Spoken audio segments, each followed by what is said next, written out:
Yeah. Other than you have to memorize the strong acid bases. Yep. Other than memorizing those and knowing that they form a salt if they're together, what kind of significance do those have? We're going to talk about that today. Oh, okay. Yeah. Yeah. Yes, my plan for today is to talk about what significance is that.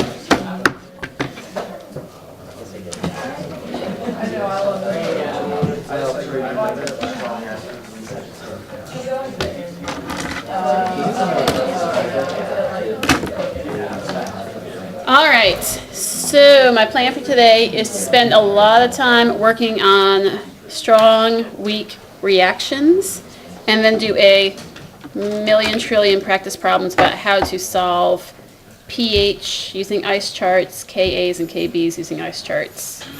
So, not a lot of new material, but just practicing over and over and over again, so hopefully that'll help. Alright, so last time we talked about strong acids with strong bases, which will always make a salt and liquid water. So then there's all the other cases, right, where we don't have two strong components. We have some combination of a strong component and a weak component. So, for example, let's say I have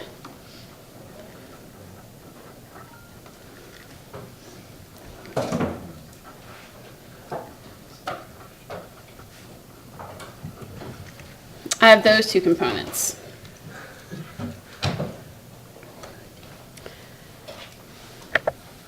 So I have sulfuric acid and the hydrogen carbonate ion. The first question is sulfuric acid one of your 6 strong acids? Yes, it is one of your 6 strong acids. So what do we expect that acid to do? Donate a proton or take another one on? Donate a proton, right? And so we know for sure one of our products should be this, right? And if this guy has lost a proton, he will be written like that. All right, so then we can label these things, right? So we just said that's the acid. So that must be the base. So looking to my products, is this molecule the acid or the base? It has to be the acid, right? Because it was the base, now it's the acid. All right, so then how is this component acting? All right, that's the base. All right, who is the conjugate of this sulfuric acid, the first product or the second product? Second product. So these two are conjugates.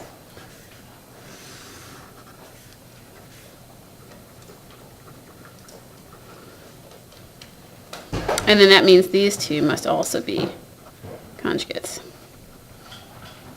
All right, so that's just all review, right? That's just stuff we've used before.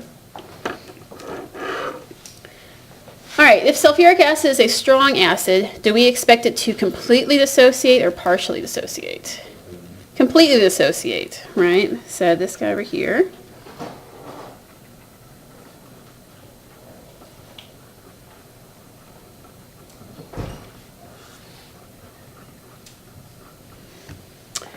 So if it completely dissociates, do we expect mostly products to be made or to come back and mostly stay as reactants? Right, we're going to expect should make mostly products.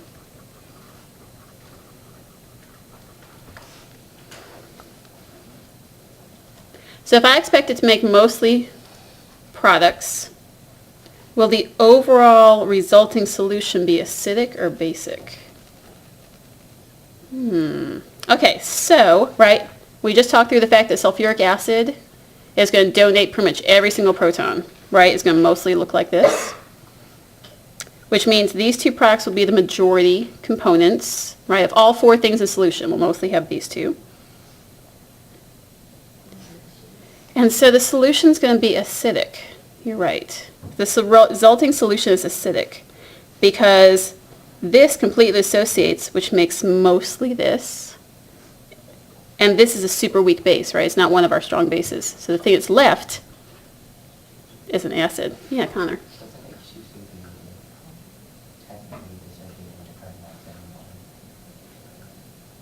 It does. I'm saying the solution's going to be, if I only had that in solution, yeah. If that dissociate, then yeah, it would be basic.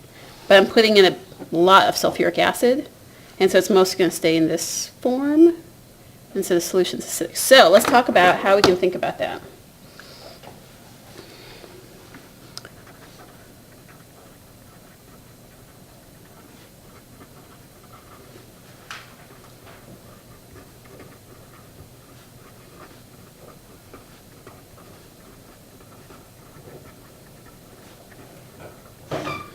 So we're going to compare the Kas of the different acids in the solution to determine what is most likely to be made.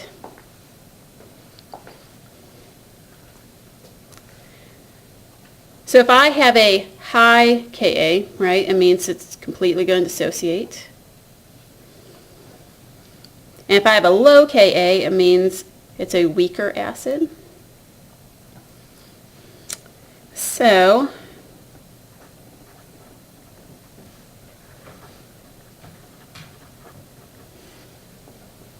right, if I have a strong base, or strong acid, sorry, if I have a strong acid, like sulfuric acid, its Ka greater than 1, less than 1. It's going to be greater than 1, right, because it's products over reactants, and there's, in fact, its Ka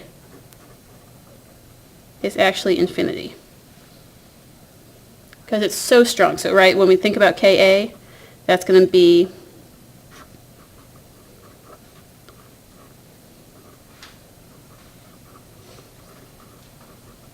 something like that. Right, if I defined Ka for that acid, it'd be H2SO4. That's how we defined it earlier. And if it completely associates, how much of the plain H2SO4 is in there? 0. What happens when you make a fraction with a 0 on the bottom? Your calculator goes crazy. It's officially infinity. So the acid, the equilibrium constant for H2SO4 is immeasurable, right? Just imagine that is the biggest number you can think of and then add 5. It's bigger than that. Right, so infinity. And so this one's going to completely dissociate. We can look up the Ka of the other component.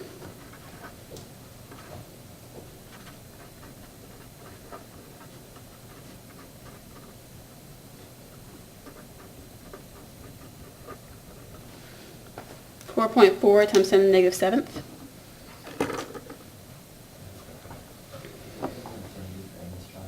It is. It's going to be infinity for any strong acids. For those 6 strong acids, officially the Ka is infinity. It's not measurable.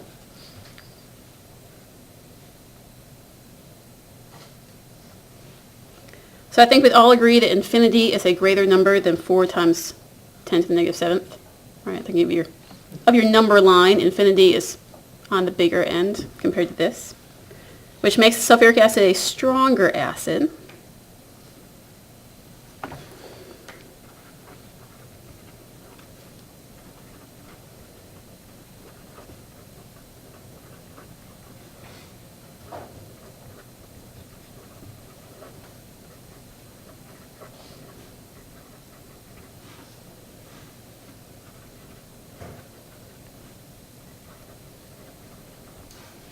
So since the Ka of the sulfuric acid is greater than the Ka of the hydrogen carbonate molecule, the reaction is going to shift to the right.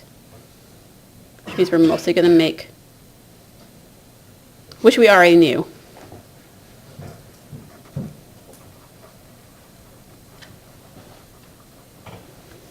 Which then means the overall reaction must be an acidic solution. Which if you think about it anyway, I just put a strong acid with a super weak base. In general, my solution's going to be acidic. It's just thinking through why it would be acidic.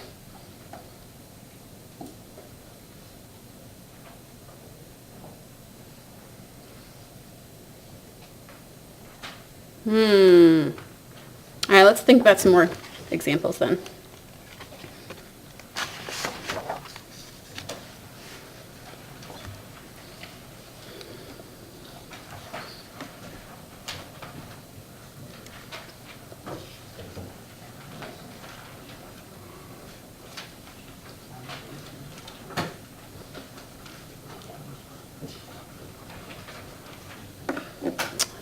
All right, so let's say now I have a solution that has hydrochloric acid and ammonia in it. What do we know about hydrochloric acid? It's one of our strong acids. And we could write a reaction that looks like this.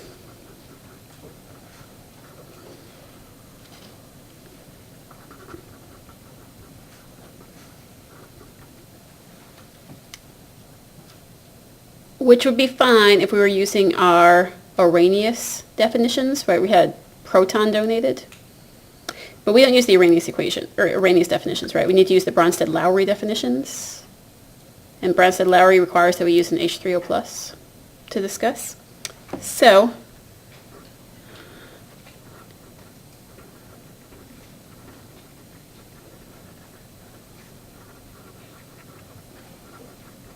there's nothing wrong with that equation. That's an okay reaction, but we're going to do a better option. We're going to look at this.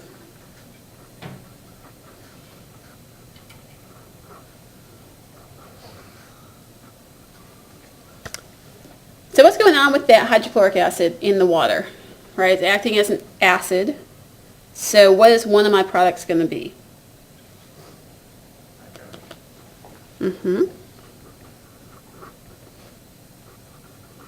And then we still have that chlorine ion floating around.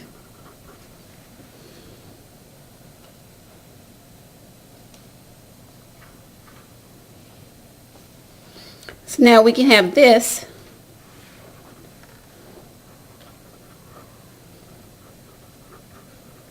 Why does that turn aqueous? because it's not a pure substance, it's an ion. So it has to go aqueous.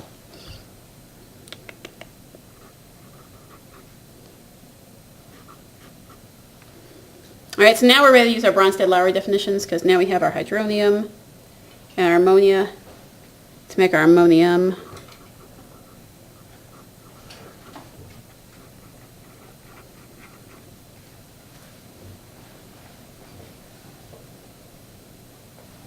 So this better tells us what's actually happening in solution, right? We have our hydroniums reacting with our weak base to make our weak acid and pure water.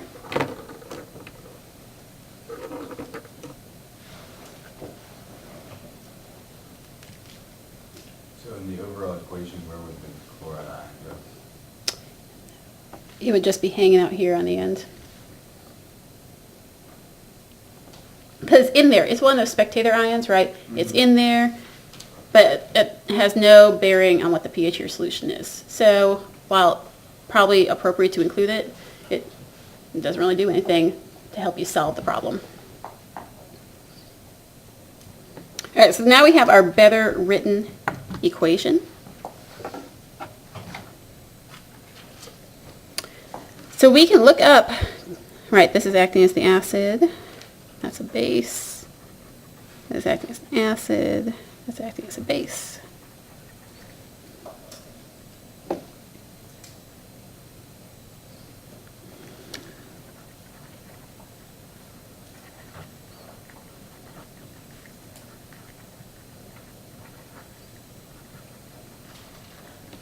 So let's say I want to compare the two Kas of the reaction to determine which direction the reaction is going to go. All right, so we know this. That's one of our constants. All right, 1.0 times 10 to the -7th. Because water is the -14th, so both the hydroniums and hydroxides to the -7th.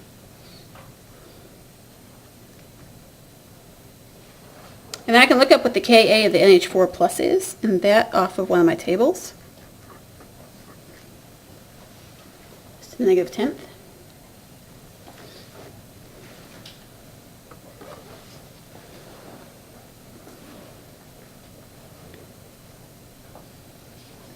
So which one is the stronger acid, the hydroniums or the ammoniums? Hydroniums are stronger. So if hydroniums are stronger, the reaction is going to push to the right, which means my overall solution is acid.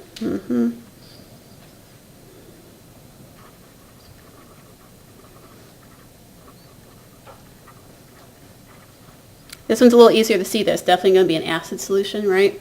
Because I have an acid and I have water. Even though water's acting as a base, it's not actually a base, right? So the only change in pH that's happening is going to be from the fact that these ammonias are being made.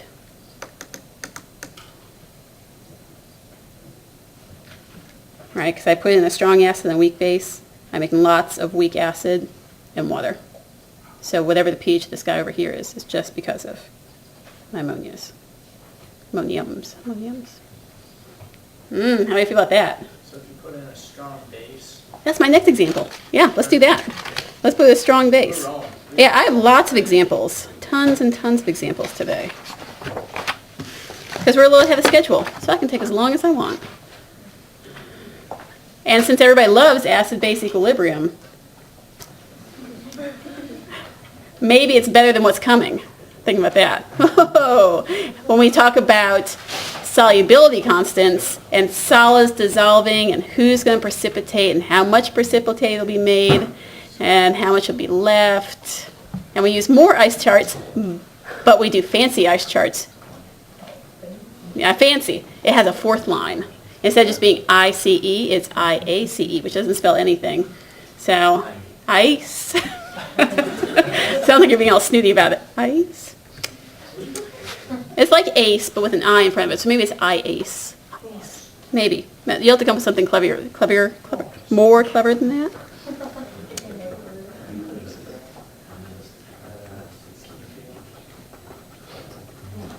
All right, so let's do a weak acid, strong base, and predict some products.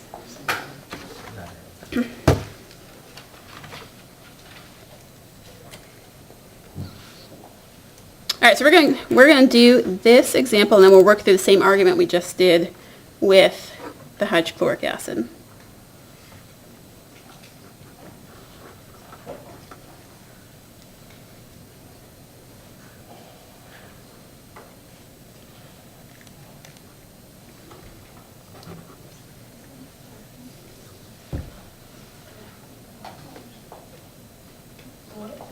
Is that a lowercase O? Where are you looking? Or is that like oxygen? Big old oxygen. Yeah. So it's a big oxygen. All right, so sodium hydroxide is, if we use our regular boring Arrhenius version, it donates a hydroxide, which is tricky to think about.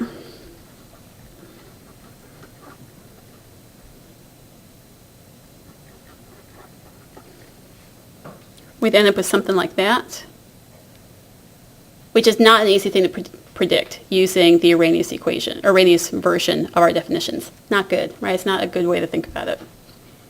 So again, correct, but not intuitive. So we're going to use the Bronsted-Lowry definitions. So if we do that, again, this is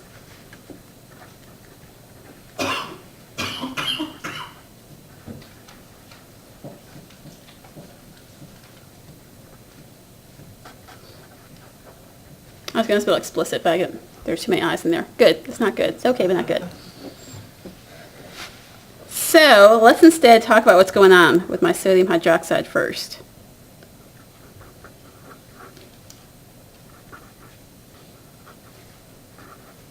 All right, so sodium hydroxide is one of our 6 strong bases, right? So if I put sodium hydroxide into water, actually, let me put it over the arrow instead. It's not going to react with water. We'll do it this way. If I put sodium hydroxide into an aqueous solution, what 2 products do I get out of it? All right, I get this and that. All right, so sodium hydroxide is just going to dissociate into its sodium and its hydroxide component. Which one of those 2 components is going to go on and do my pH chemistry, the sodium or the hydroxide? hydroxide. So that's all I'm going to include in my actual equation.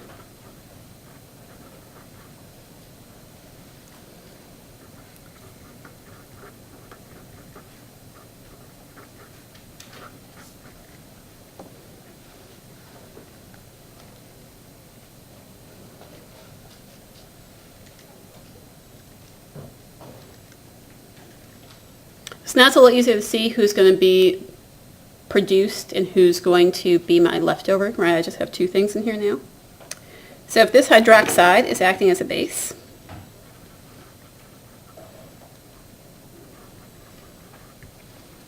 if it is acting as a base, is it going to donate a proton or receive a proton? Right, it's going to receive a proton, which makes it then water. And then we have just what's left off of that component.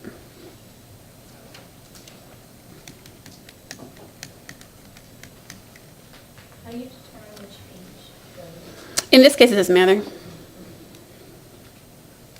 You could have written it either way. I happen to know, because I can picture what this looks like. That's going to be the H sticking off the oxygen. That guy's going to go first. But we don't know that yet, because we haven't done a lot of drawing of acids and bases. So. All right, so then we can look at, we need to look at KBs, right? Because we're talking about bases in this case. So we're going to compare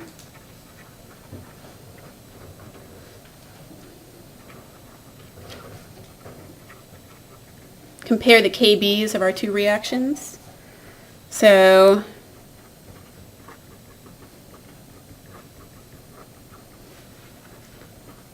OH, I just happen to know off the top of my head. This one I would have to look up in my table.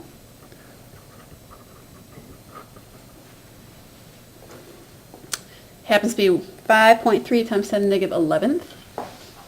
So which one is the stronger base? The hydroxide or the hydrogen carbonate ion? Okay. Hydroxide, right? And so either by looking at this or by the fact that you've made a base and really water, what do you predict your final solution pH to be? Right, it should be basic.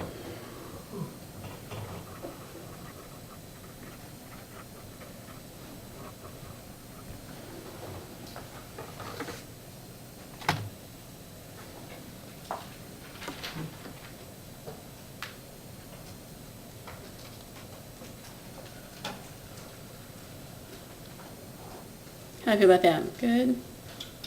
It's easier when it's written in this way because we just see, oh, I make water and a base, or I make water and an acid. So whatever's left over has to be the right solution, the right pH.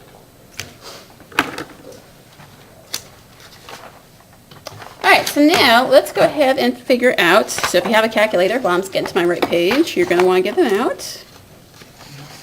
If you brought a calculator.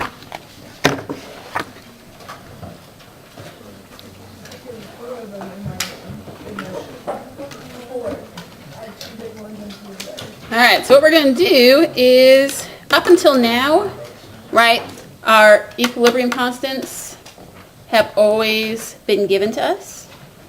We can't actually determine an equilibrium constant for a reaction if we know the concentrations and the pH, which means we can make a nice chart.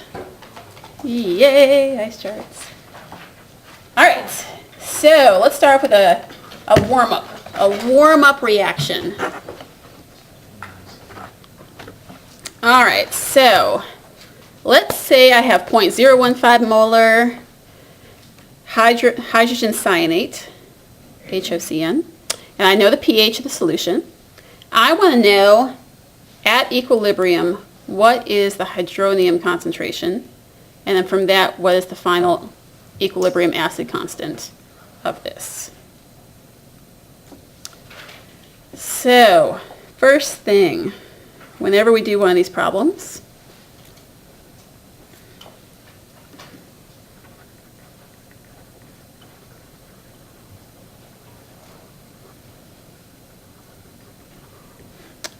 we we have to write the balanced equation. All right, because we can't make an ice chart if we don't know what the balanced equation is that we're doing.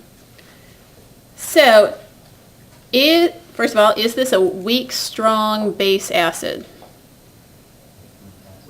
It is a weak acid, right? We know it's for sure an acid because it's a pH of 2, even if you had no idea what it was. Well, its pH is almost 3, so definitely acid. So it's a weak acid.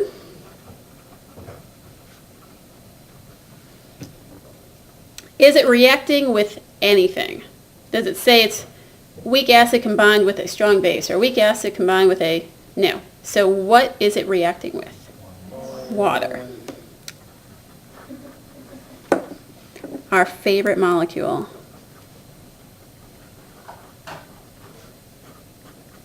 All right, so now I know that I have an acid reacting with water.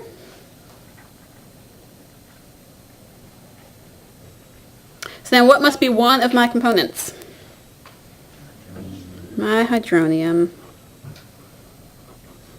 And then, yeah.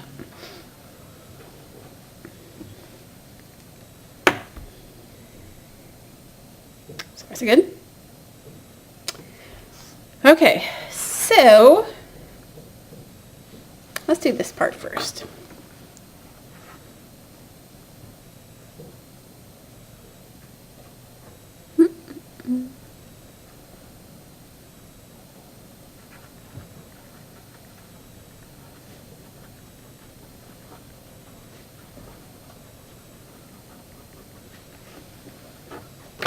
Since it's just reacting with water, and we know the pH, we can go ahead and determine the hydronium concentration. Because pH is measured at equilibrium.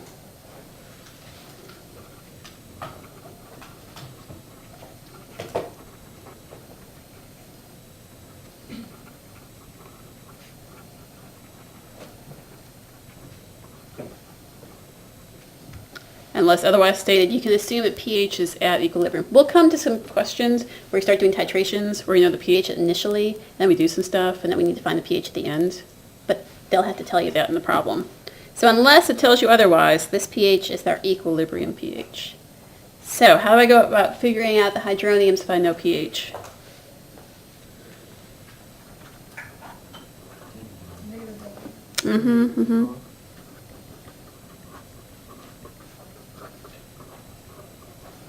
Let's see, what does that turn out to be?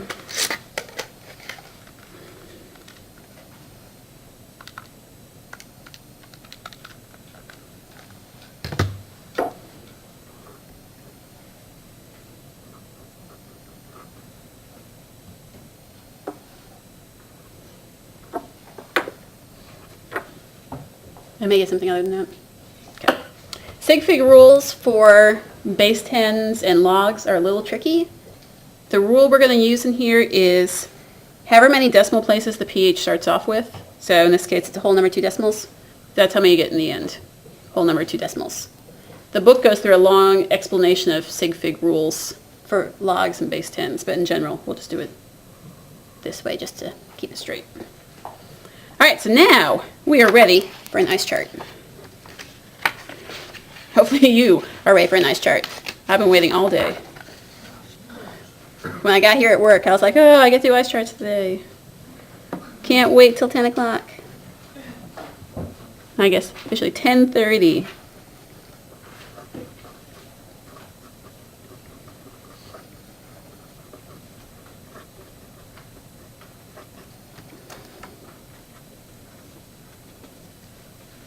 All right, here we got our ice chart. So what do I put in for the initial of my hydrogen cyanate acid concentration? The value that was given to me. Good. We'll start with that. What do I do about this water?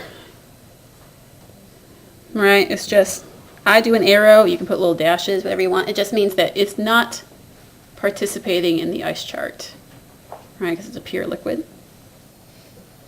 Do I know anything about the initial concentrations of my products? No, those are going to be 0. All right, how many X's am I going to lose from this side? 1, 2, 8. Right, I lose 1. Then how many X's on this side? Right, 1. Okay. So now I can fill this in. You may think it's silly to write out all these intermediate steps. It is a good habit to get into now because the reactions won't always be quite so obvious one-to-one. So trying to shortcut your steps will end up costing you work in the end. Right. Can we not fill in the hydronium? We can in just a second here. I'm going to write my Ka equation and then fill in the hydronium.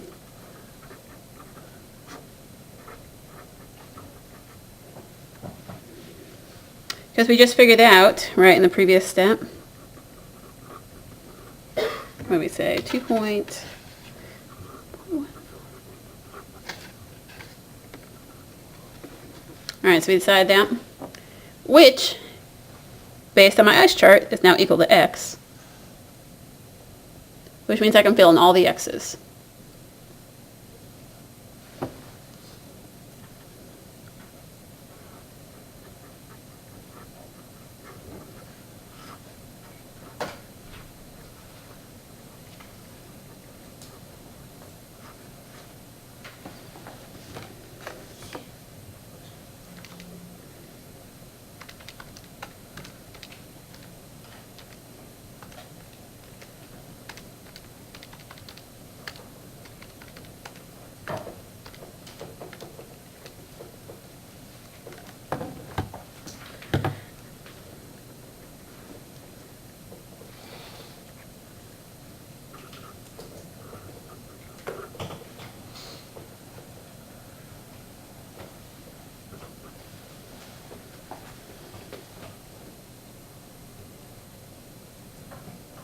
That's not so bad, right? If you know the pH and you fill out your ice chart, the pH will tell you X, then you just fill in all the X's. Yeah. So then whenever you do the ice chart, do you only do the sig fix of the initial concentration? I either do the sig fix based on this calculation right here. Okay. So this subtraction, I can only keep, oh, I should have one more decimal point. So we'll do this, right, because that's 3 and 2 decimal. Yeah, that'll be okay, 2 decimal points.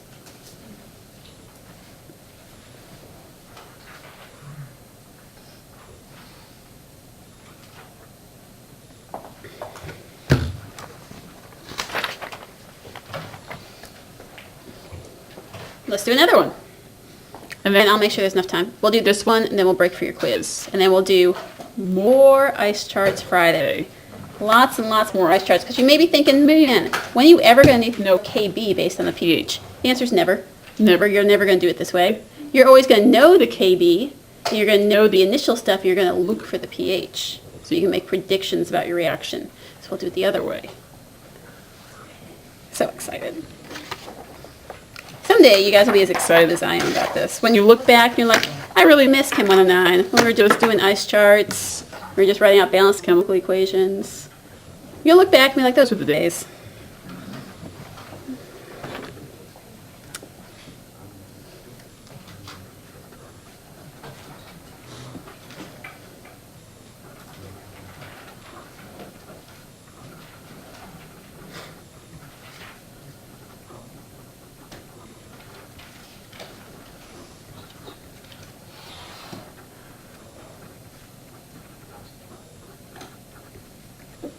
Let's say I have a 1.3 molar ammonia solution, and I know the pH of it.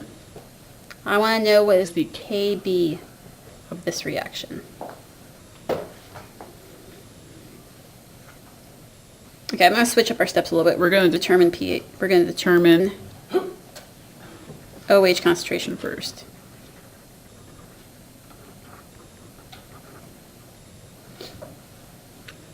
So, a bunch of different ways you can do this, right? I can think of at least 2, maybe 3, probably 3 different ways we could figure out the OH concentration. I'm going to go with the easiest.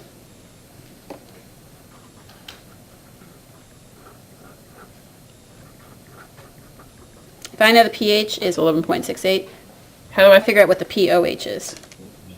Right, subtract it from 14.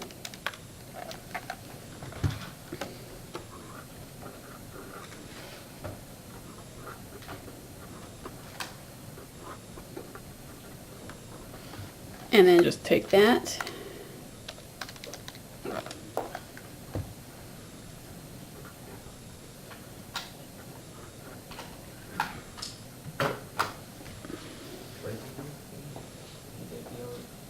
Yep. So PO. I'll do this. P H.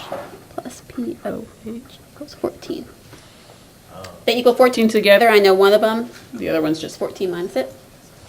And then if I know the POH, OH. I can get to the OH concentration. concentration by just Raising raising it to negative 10. All right. So now we have that information. Let's.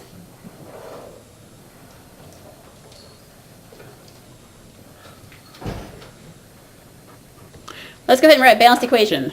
Yay. All right. Right. So ammonia Yeah, right. is this guy. Is Be he a weak acid, weak base, strong acid. acid? Right, he's a weak base. Base. Is Ammonia reacting reacting with anything else in this problem. right? It's Just going to react with water. water. If it's going to react with water, what will be one One of the products. products we make? Okay, for sure we'll make some Some OH minus and N NH4. plus. Okay. So now, If I do it in this this order, my ice chart's ready. Okay, They they gave me a molarity. 0, 0. So just like the previous, previous problem, it's all multiples to of 1.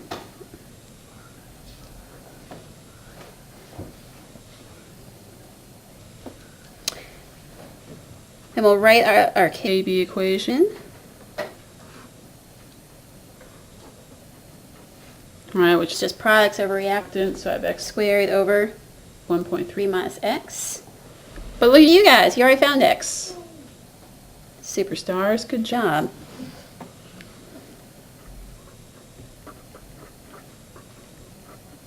Now we just plug it And in. we can figure out what KV is.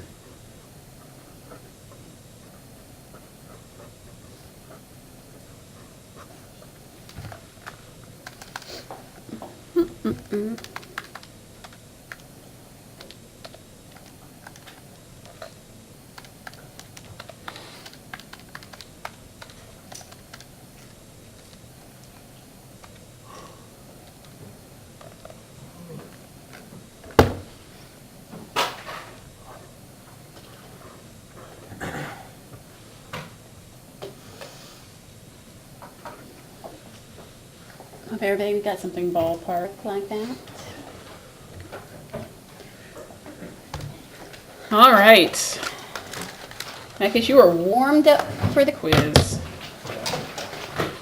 Because if you know anything about How how passionate I am about ice ice. charts, There's a strong strong possibility there may be an ice chart like question